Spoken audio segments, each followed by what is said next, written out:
இன்று ஆடி மாதம் ஆடிப்பூரம். ஆடிப்பூரம் என்பது அன்னையோட சிறப்பான ஒரு தினம். உலகில் தாயாக அவதரித்து பெண்ணாக இருந்து வளர்ந்து நமக்காக பாடுபட்ட, நமக்காக விரதமிருந்த கருமாரி அம்மனுடைய வளகாப்பு. அன்னை என்றாலே சிறப்பு, அதுவும் உலகை காக்கும் அன்னைக்கு வளகாப்பு என்பது மிக சிறப்பு.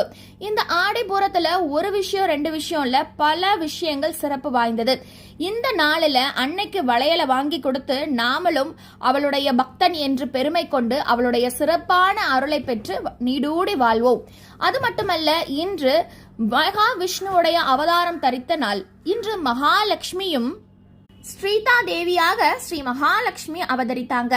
ஸ்ரீ மகாவிஷ்ணு ராம அவதாரம் எடுத்திருக்கும் பொழுது இந்த ஆடிப்பூரம் அன்னைக்கு தான் மகாலட்சுமி சீதா பிராட்டியாக அவதரித்து நம் மண்ணிற்கு அன்னையாக இருந்து ராம காவியத்தில் ஒரு திலகமாக இருந்தாங்க. ஓம் மகாலட்சுமியே.